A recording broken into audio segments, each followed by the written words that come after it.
Hey, everybody, and welcome to another episode of the Dana White's Contender Series breakdowns with me and Dogfather. We got a pretty good card ahead of us, some fun fights, some competitive fights, some difficult ones to break down, if you ask me. And yeah, Dog, how are you feeling about this card?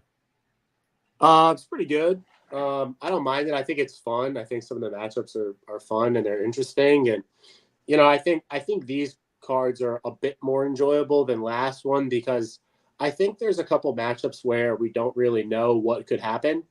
And I think that makes for the capping process to be more enjoyable. And you can kind of test yourself and see if your reads are good or not. And these are kind of the cards that I think separate people from being really good and just average. So hopefully we come out on the right side, but I'm happy to break it down and I'm excited.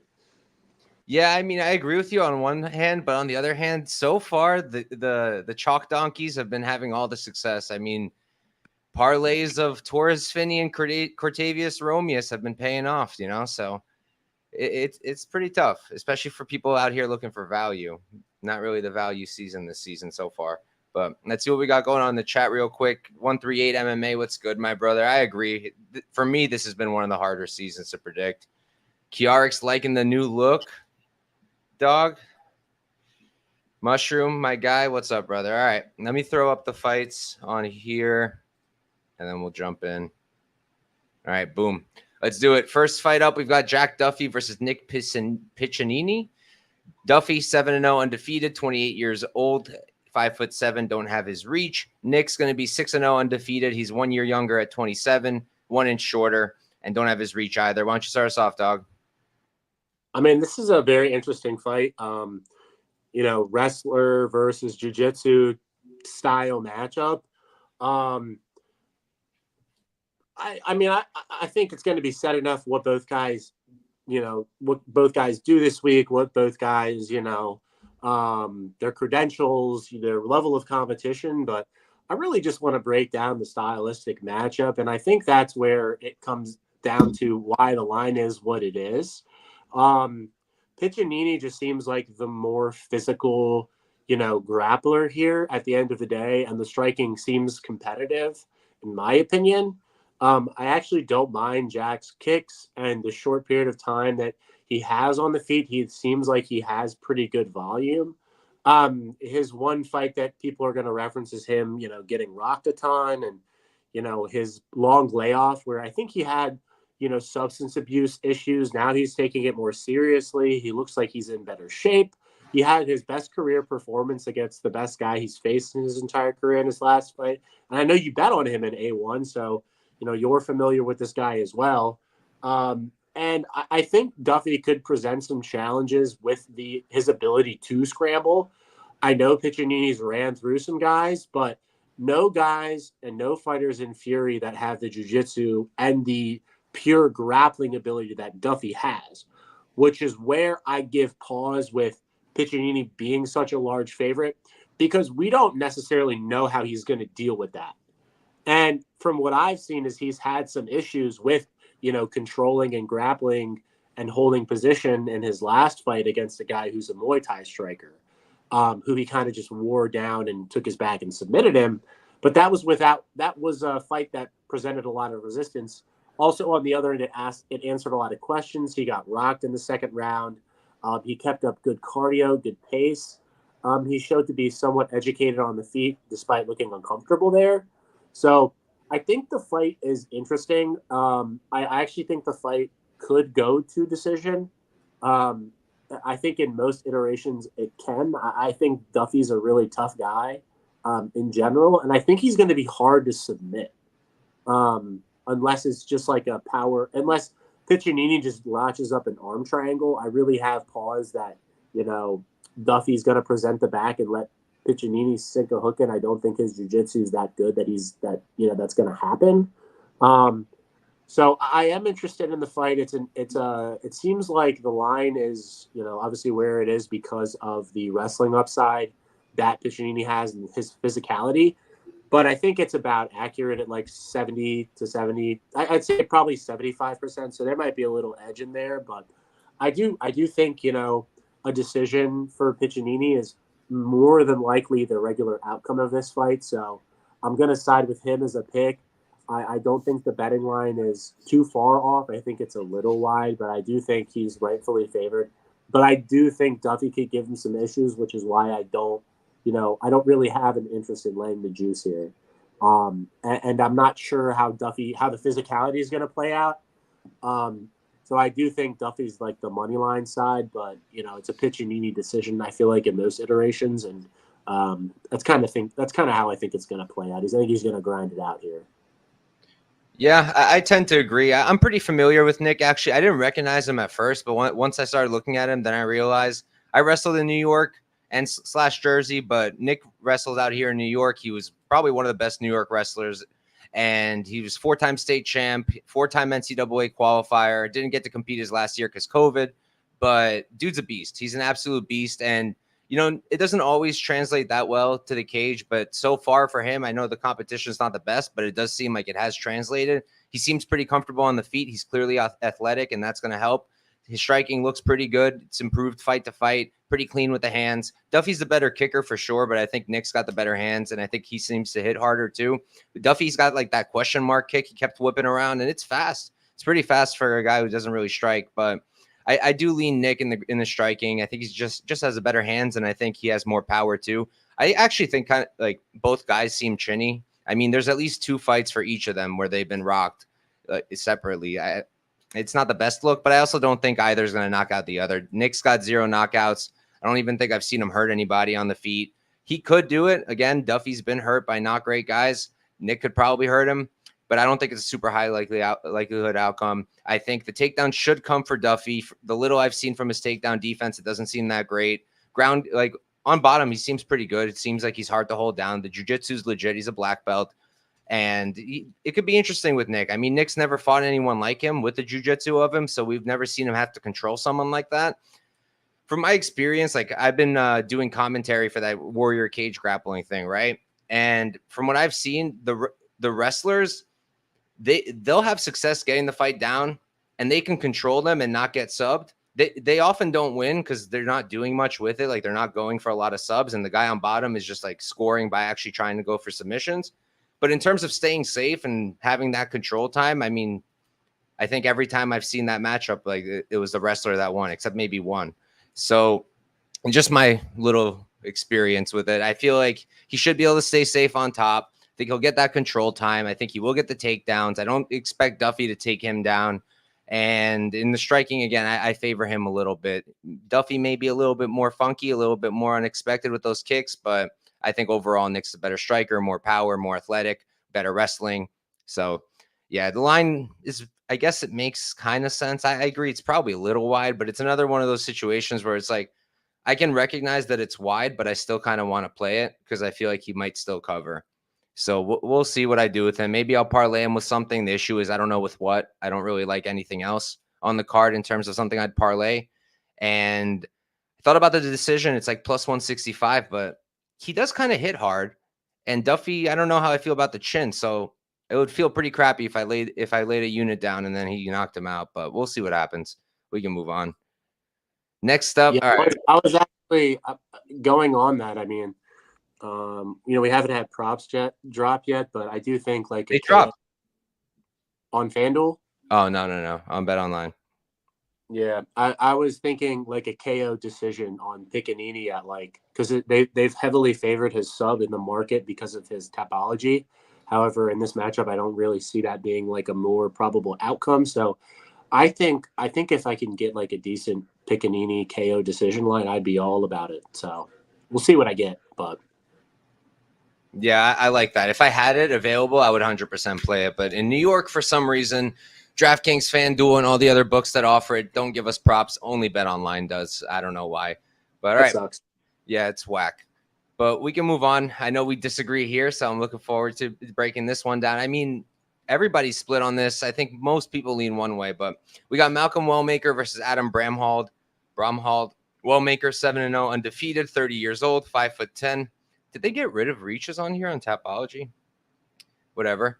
And then Adam 13-2-0, 30 years old as well. He's going to be 5'10".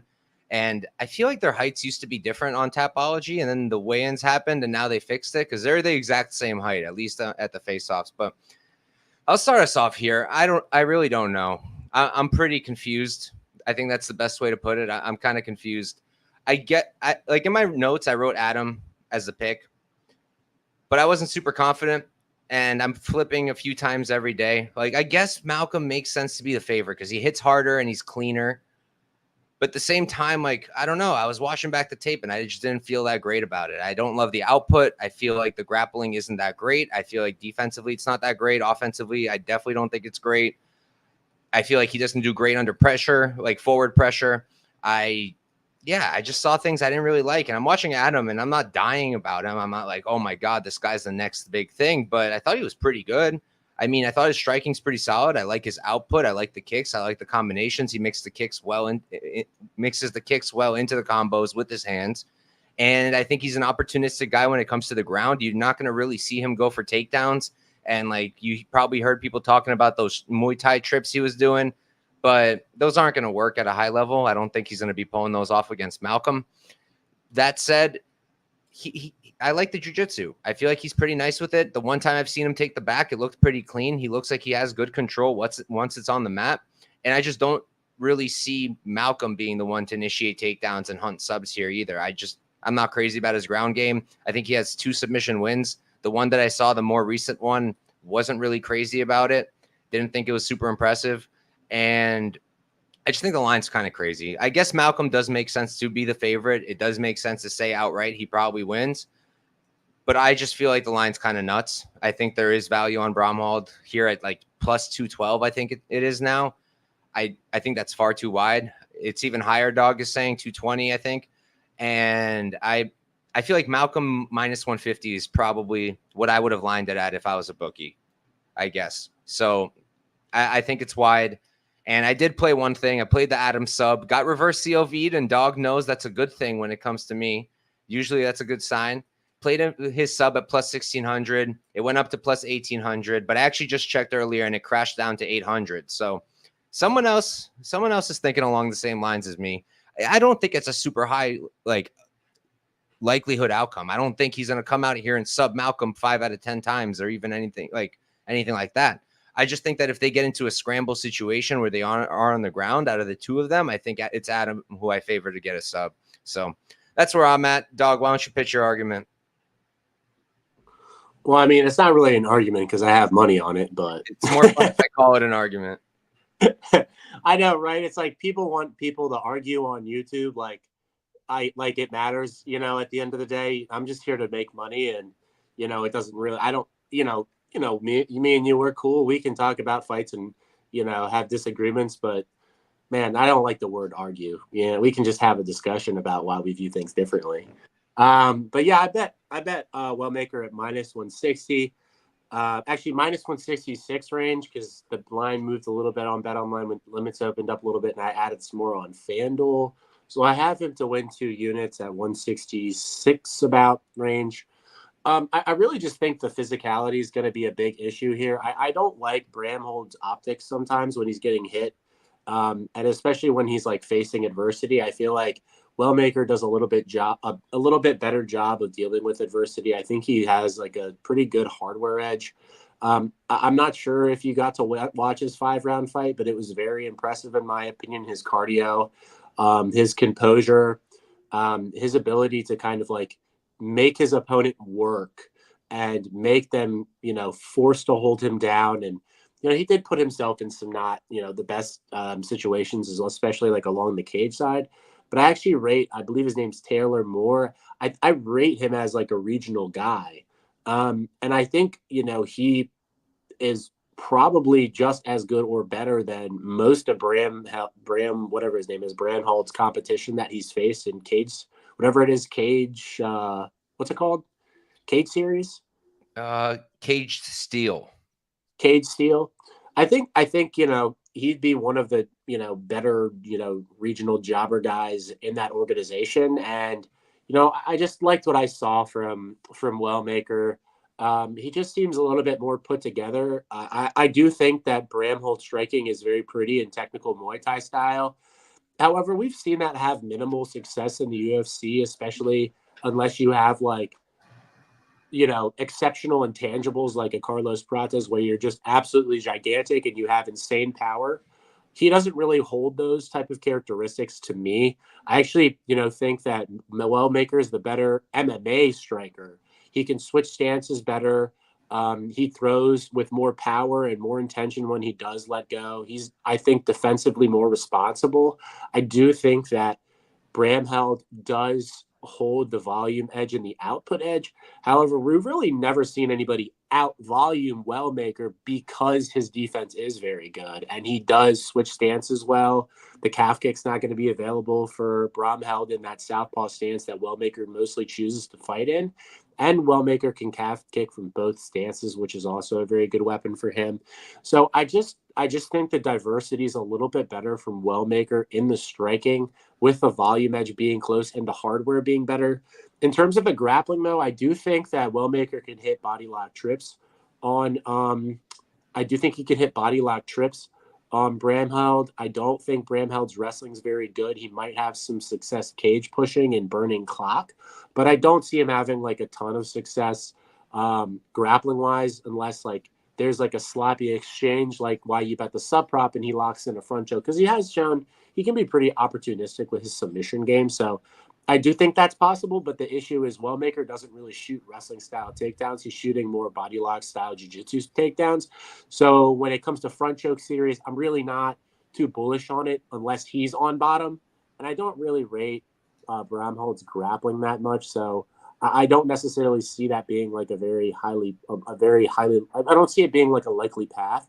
So the reason why I think Wellmaker, and I bet Wellmaker at 167, is largely just because I think his downside in this fight is him losing a close decision in most cases. And I think he has a lot of the big favorite upside, either by landing a KO, landing big moments and separating himself on the feet just on damage versus the volume argument. And I do think he's the more well put together prospect here with better cardio. And the better hardware. So I think he's just slightly better at MMA than Bramhald in a couple areas, and then add in the athleticism gap. And I think that 70% is a perfectly fine price for Wellmaker in this matchup. I do think the line's gone pretty far, like you've said, but that's kind of my case for Wellmaker. I do see the present threats from Bramheld, especially with the crisp, clean Muay Thai striking. But I just think it's a little bit overstated how good it is with, how I've seen him in his fights, especially against the level of comp. I do think that Wellmaker's fought the better level of comp here, just based on what I've seen. Yeah, fair enough. I mean, the only guy, I guess, who does stand out is Taylor Moore, right? And I mean, he's not a stud by any means, but he's probably the best guy either guy's faced or beat, I would say, because Adam lost. Beltwell's a pretty solid regional guy. He's not bad. Yeah, and I mean, I was saying Adam did lose to Luke Shanks, who I think is better than those guys, but that's a loss. And that was like 40 seconds. I don't really take much of anything from those fights, 10 years ago. I mean, he pretty much just got dominated in the grappling, but, that's not super bullish to get mauled by Scott Malone, to be honest. But I didn't know. To be honest, I looked at the fights and I don't really care. I think sometimes we take too much from one performance 8-9 years ago, and it doesn't matter to me. I still think Bramhold's a good fighter. And I think he's got skills, but I just think that Wellmaker seems to be just a little bit more put together, just in just as an MMA fighter with how he fights and how he, his hardware and athleticism. I think he's just a little bit more polished, and I think he has more upside. I can see him fighting in the UFC and winning some fights. Yeah. I mean, in terms of a UFC ceiling, I would say Malcolm probably has a higher one. And I'm pretty biased towards him. I mean, I interviewed the guy. I like the guy a lot. I just think the line's wide, but I think we agree on mostly everything else. All right, moving on. This one I'm actually hyped to talk about. We have Marco Tulio versus Matteo Duclos. Tulio, 11-1-0, 29 years old, 6'1" at the 74.5-inch reach. Duclos, 6'2-0, 29 as well. Going to be 2 inches taller and 3-inch reach advantage. Dog, start us off. Man, I was wondering what you were going to say on this one since you're all excited about it. I don't know what to think about this fight, to be honest. I like Tulio. I like his size, his physicality. He's very well rounded, and I really think he's like for middleweight. I mean, I think he's a very well rounded prospect, and I think I'm really high on him. So I'm the line was minus 365 earlier today. I think I messaged you like I really just want to. I just want to do it, I just want to send it to win a unit. And I kind of regret it now that it's at minus 400 because I think I just don't see really how he loses his fight outside of getting KO'd early or like in round 2 within the first 7.5 minutes. Duclos is solid. He's a solid striker. He's got a nice jab, good calf kick. You can tell he's pretty polished on the feet. But the one fight that I watched a couple of years ago, it was only like 3 years ago, that went to decision. He kind of faded a little bit, and he doesn't really fight well off the back foot from what I've surmised. And I think that's just kind of an awful stylistic matchup for a guy like Tulio, who will stand his ground and will pressure and cage push, and I think has like a physicality edge here where he could probably just worst case cage push and wrestle and grapple. He's got better jiu-jitsu. I do think the striking is actually really close. I've seen some people think that this is like a mismatch on everywhere, but the reason why I didn't really pull trigger too valiantly on the prices, I think this is close on the feet, and I'm not like super bullish on his wrestling. I'm not super bullish on Tulio's wrestling, to be honest. I mean, I've seen him taken down on the regional scene, by random Brazilian guys.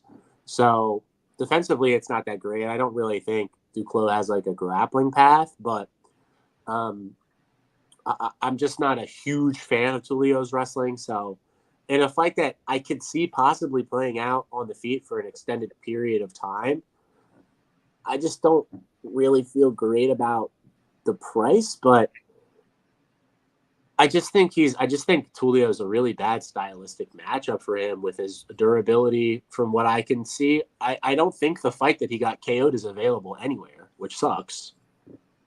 And that's a big red flag for me and why I'm passing on laying the juice, because I don't know. I just don't know.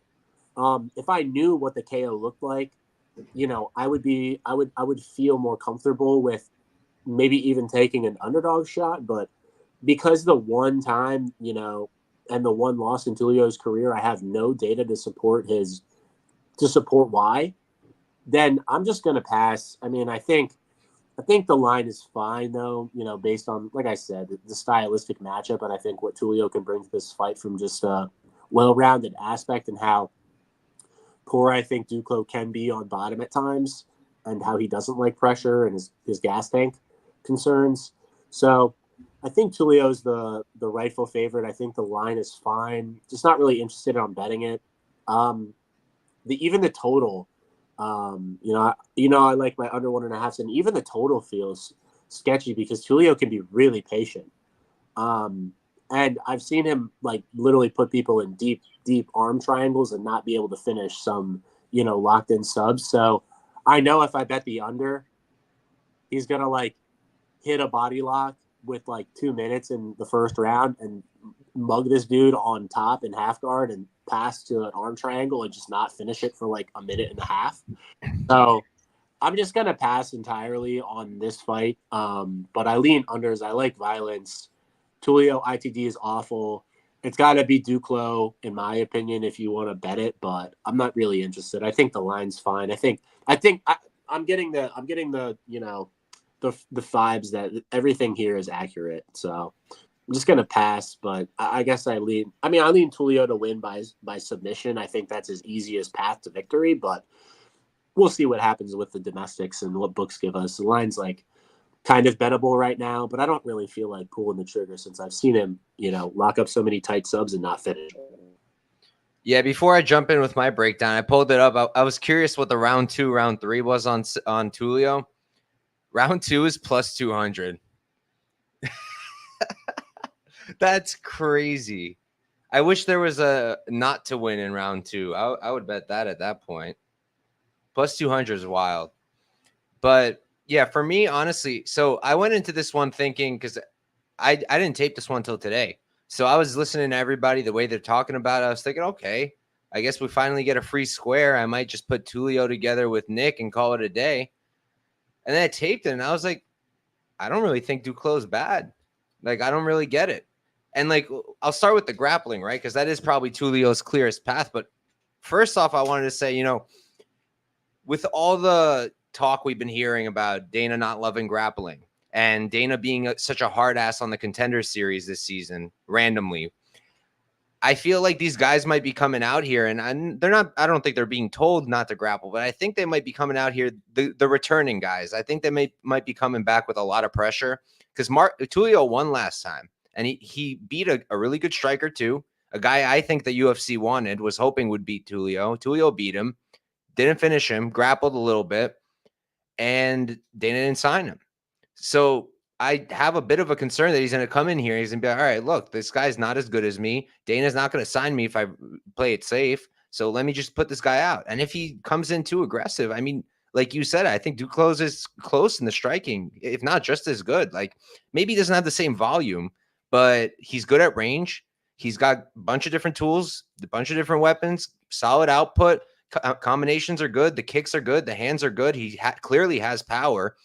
So I was like kind of impressed with him. Like, I don't think he's going to be a top 10 guy or anything close. And I think Tulio's the rightful favorite and should beat him. But the line seems a little crazy knowing Tulio has been knocked out. He does have a lot of pressure coming back in here as a returning guy. His wrestling is fine. It's good. But like, I low-key think Duclos has pretty good takedown defense. I mean, the only 2 times, and I watched every available fight, the only 2 times he got taken down was his first 2. And after that, pretty good takedown defense. The guys aren't the best, sure, but from what I've seen, he's doing all the right things. So I don't necessarily know it's going to be easy for Tulio to bring it to the ground. If he does, yeah, I think he'll be able to control him, maybe sub him, but I don't think getting him there will be easy on the feet. I think Duclos is competitive, if not the same, and Duclos might have more power the way I see it. So I think there's some value on the dog. I'm thinking about it. I don't know if I'll do it, but I'm definitely thinking about it. He has like some weird fights, right? Like the last one wasn't a knockout. I don't really know what happened there. And I'm like watching it back because the ref stopped it because he said that there was an eye. I mean, no, he stopped it because the guy who got hurt said, I got poked in the eye. And then the ref calls it off without even checking, just says it's over. And the guy's eye looks like he got poked, but then they ran back the replay like 10 times and I didn't see where he got poked. It seemed like when he was like coming off of the leg, when Duclos was getting back up, maybe his foot like hit him, but I didn't see an eye. It was just such a weird situation. I don't think Duclos did anything wrong, but I also don't think the ref should have stopped that. That's it was weird. Regardless, just so you guys know, like he doesn't necessarily actually have 5 knockouts. He has 4 technically is how I'd call it. But regardless, yeah, Tulio, rightful favorite. I don't see how you can possibly bet him. I personally think maybe the over makes sense, 1.5. If you guys think that, Tulio will grapple, because if you're saying he's going to cover this price, either you really don't rate Duclos striking at all, or you're saying Tulio is going to grapple. And if you think he's going to grapple, then you got to think it's probably going to go over because he's not really taking guys down and subbing them in the first. It's just not really something he does. And Duclos is pretty good when he's fresh. So, yeah, I think value on the dog. Tulio's the pick. We can move on. All right, this is a fun fight. We got Michael Aswell versus Bogdan Grad. Aswell 9-1-0, 23 years old, 5'8" with a 70-inch reach. Bogdan, he's 13-2-0. He's 28 years old, 5'8", same height, same reach. So I think the heights are wrong. I saw the face-offs today. Aswell is clearly taller. Bogdan looks ripped as hell, but Aswell seems to be the taller guy. This one's an interesting one for me. I interviewed Aswell as well, and I also really liked him. So again, I'm a little biased, but I've been trying to put my bias aside. And look, skill for skill, I think Grad is pretty clearly cleaner. Like on the feet, he seems to be a cleaner striker. He's got more tools because I like the kicks a lot. I don't like when he spins. I hate when guys spin. And against a guy like Mike, I feel like that might not be the move, but it's something he does. But he is a clean technical striker. I'll give him that. I do think he has more power. Seems to hit really hard. He's got some low key jujitsu, but like he's not really taking anybody down. And I don't really expect Aswell to take him down because Aswell doesn't really wrestle and it's not that good either. So I don't really think we're going to hit the ground. So I don't know if that's going to matter. But in a close fight, like if I'm thinking about who the side should be, if I think it's close and one guy seems to have some more like a bit more grappling than the other, I'll lean that way. So I'm kind of leaning towards Bogdan, but at the same time, I'm looking at it and I can't really place what it is, but I just feel like Aswell might be able to break him because Aswell comes out there and every fight is the same. Like he's super hittable, solid striking with the hands, doesn't throw much with the kicks. You mostly just boxes and he just pressures till he either knocks you out or just breaks you or wins off of just pure volume. And I think that might work here. Grad doesn't throw that much with his hands, which is one of my problems. And like I mentioned earlier, he likes the kicks a lot. I talk about this a lot recently. Put a kicker on the back foot, they're not as comfortable anymore. Aswell's going to put him on his back foot the entire time unless Bogdan can rock him. He's going to be backing him up, and he is going to throw more. And again, I really can't place it, but I have like this feeling that Grad will kind of just melt. So again, I kind of picked Grad just because of what I said, that to me, it seems like he has a grappling edge, whereas I think everything else is pretty close. But my gut is kind of telling me Aswell is going to pull it off. So again, another fight where I would just say I'm confused. How about you, dog? Yeah, I regrettingly passed on Aswell's last fight in Fury against Nate Richardson. Our good buddy and I, Pierce, were talking about it pre-fight, and the line was like huge. And we both were discussing, and I actually had faded Aswell in Fury before without him, who he had a very, very competitive fight with. But it's also because the line was huge, and I rate Josh Altum actually as a fighter. I think he's got a lot of skills. And, like you said, I think Aswell is one of these guys that he's really young. He has pretty solid hardware. He's kind of been like, he's obviously been clipped. He almost got clipped and finished in the Altum fight. His striking defense is a little suspect, but he just kind of has something about him that it's hard to bet against these guys that just don't give up ever. And that's just something about him that I really enjoy watching as a fighter. Like I hate fading these guys, that they have good cardio, they have good pressure. They always seem kind of composed and they have an idea of what they want to do and they know what they're going to do when they step in there. There's some questions about him. He's been controlled. He's been controlled in the grappling in the Yadier, the Valet fight in Fury, who's a pretty good wrestler. I think he's a better pure wrestler than Bogdan personally. So I do think there could be some concerns early, especially with the physicality and the danger that Bogdan does present. But I have seen Bogdan have some pretty suspect round threes. I have seen some pretty suspect striking defense from both of them. And I do think if this fight gets extended, Aswell will, be determined to put hands on this dude as the fight extends, especially knowing that he has a cardio edge. And after, 7.5 minutes, Bogdan doesn't really pack the same type of punch that he does later into fights, unless it's like a crazy flying knee or jump kick, which in my opinion, they're really low percentage outcomes. And from the betting side, I do think that, Aswell underdog money was the side. I recently got a chance to retape this. And I just think at 23, with the improvements that I can see in Aswell's boxing and just kind of his intangibles and what he can do and what I think his future holds, which I think he does have a bit of upside. I like him. I like his game, and I respect it. Both guys are super I think obviously Bogdan's the more dangerous guy. He's the more physical guy. He's the more looks like the part. type of fighter. But I just feel like Aswell is just, at the end of the day, he's just a fighter. Like, he's just kind of built for it a little bit. He just kind of seems like he has that mentality. And, I think I have high hopes for him as a future prospect, especially at his age and especially at, what I think he can do with his skill set. He is pretty limited, with it as of right now, but I like his game. I respect it. And I think he's the side here. I think he should have been like minus 150, to be honest, because it's hard for me to bet against somebody like that who has so much pace upside in this fight. And I think he's going to have a big volume edge if he doesn't get hurt early. Yeah, I tend to agree. You know who he kind of reminds me of? He reminds me of Hyder, Amel. During our interview, I actually told him, because I asked him if there was anybody he'd want to fight if he gets into the UFC, and he didn't really know. And I asked him if he knew who Hyder was, and he didn't, but that would be a fun fight. Those two. Yeah, kind of the same vibes, you know what I mean? Yeah. A little bit. I think Emil's definitely got a lot more skill than people give him credit for, but similar vibes. Obviously, there's a massive age gap in between them two, but a little bit of same vibes. Kind of like a badass guy that just kind of goes in there and wants to fight. Yeah, dude fights like a tank. So yeah, kind of leaning as well too. We can move on though. Up to the main event. I hate this main event. We got Andre Pulyaev versus Liam Anderson. Pulyaev 8-2-0, 26 years old.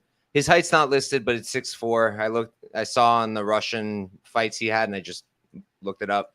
Anderson 6-2-0. He's 29, going to be 3 years older, 1 inch shorter, 74-inch reach. Start us off, dog. What you got? I mean, I don't know what to say about this fight. I hate to say it, but I love these just weird matchups, to be honest. Like, I just feel like they're interesting to try to get a read on. And to be honest, there's always like after the fight's over with, there's always a clear betting side.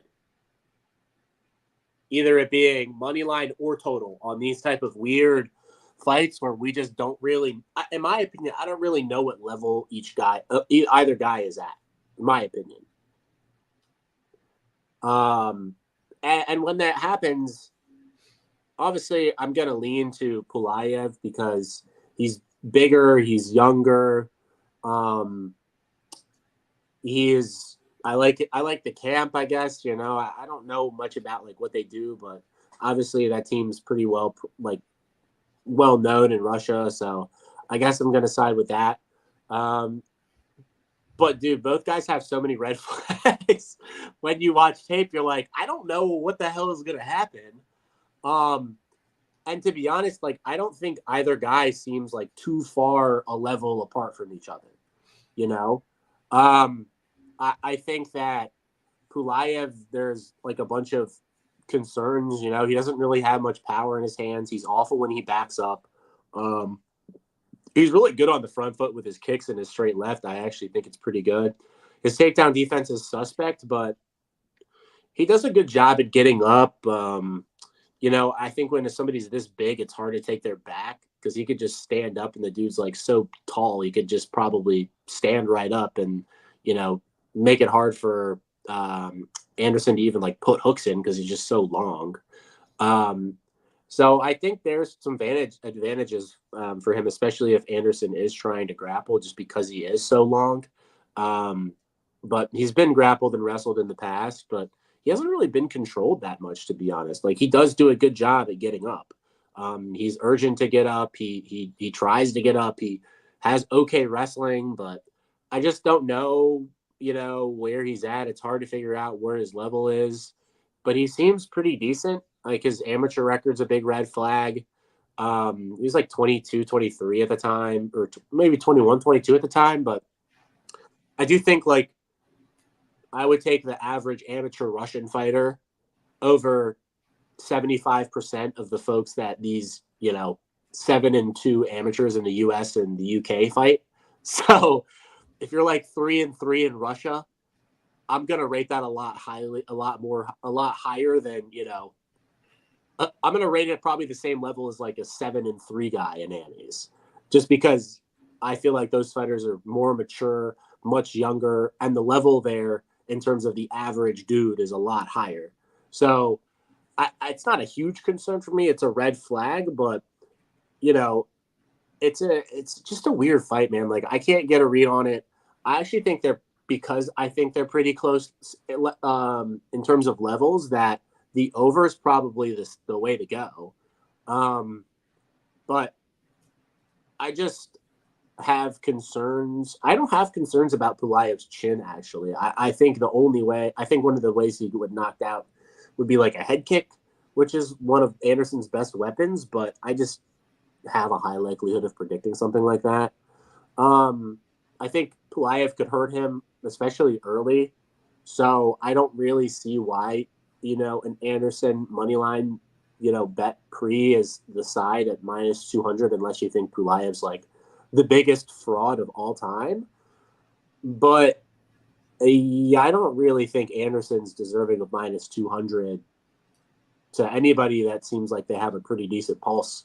So I'm actually really close to betting Pulyaev personally, or just the over in general. But the over kind of almost seems like guesswork with how many questions I have. So with the size and the possible improvements that Pulyaev can be making, and also if you kind of dig deeper into his record, you have to look at how often this dude's fought in such a short span.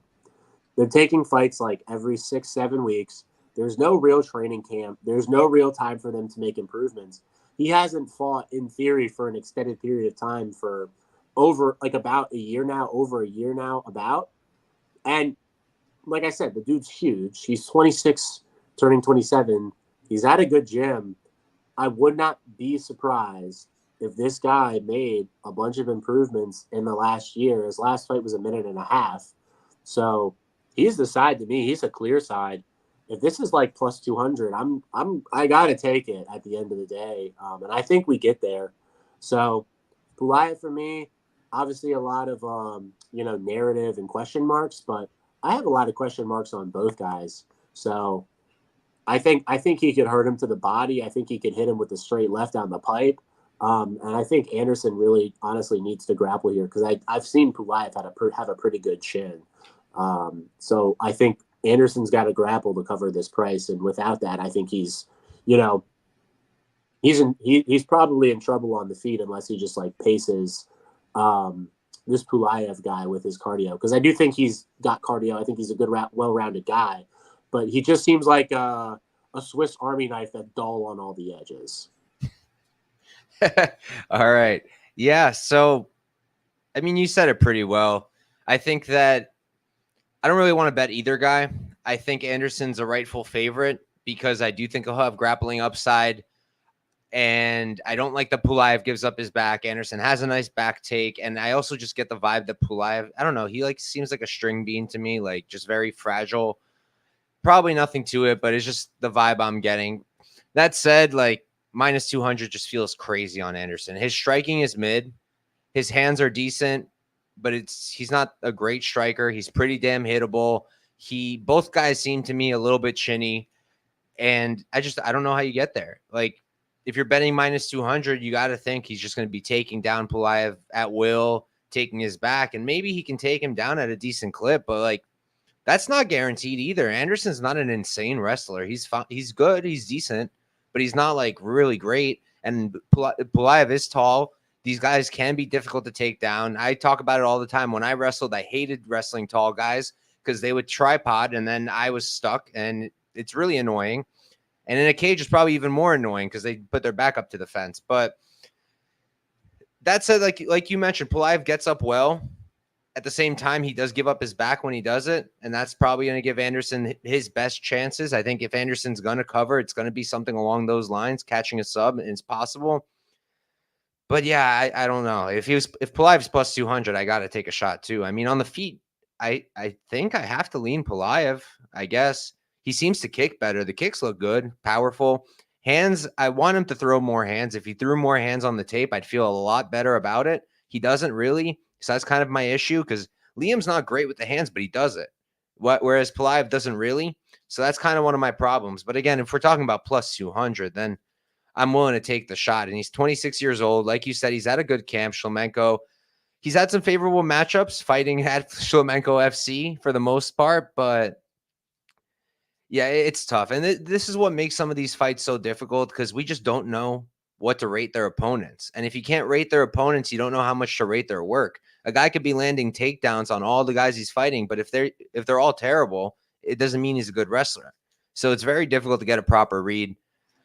Eileen Anderson, in terms of just a straight pick, like if you asked me to pick a winner, I'd pick Anderson. But in terms of value and what because there's so many questions, yeah, I'd rock with the younger Russian guy who's big at a decent camp and who I believe is a better striker with more power, as you would say, better hardware.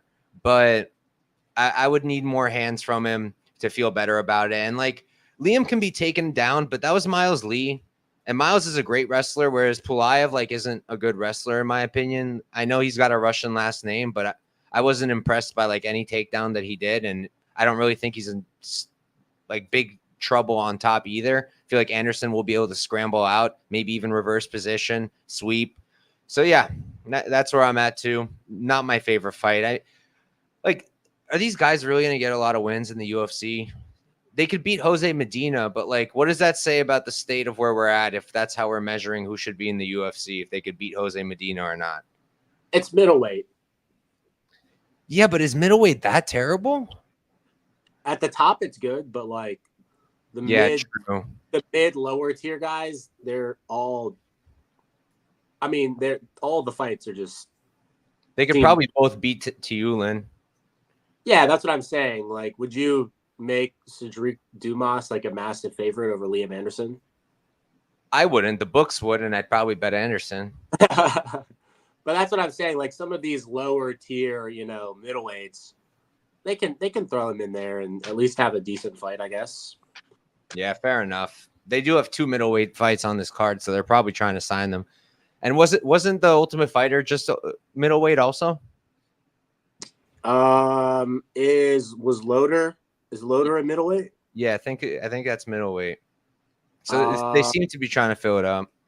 Yeah, I mean, it makes sense. Like I said, that it seems like the bottom of the division and the mid tier of the division is very thin. They're definitely going to sign Valentin. I have no doubt in that one. You better learn how to stuff a take and get up from bottom. Yeah, you should probably get started on that. But all right. That's Dana White's Contender Series Week 3. I already took a glance at Week 4. It seems pretty fun. I like this season a lot in terms of the talent they're bringing in and like all the different kind of guys they're bringing, a lot of different styles. But yeah, some of them are difficult. Like this one is just not it. But all the other matchups on this card I think are fun. Even the Tulio one. Who's on next week that we would recognize? The dude in the main we know. I'm blanking on his name. I'll pull it up.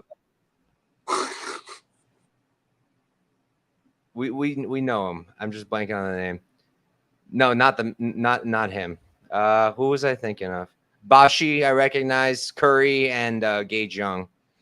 Oh, and Shannon Clark, but I think she's off of it. What? I remember seeing that her opponent fell out, Dubin. Maybe they replaced her. I really want to see Shannon Clark fight. Interviewed her too. And you remember when she choked that girl out and made her pee herself?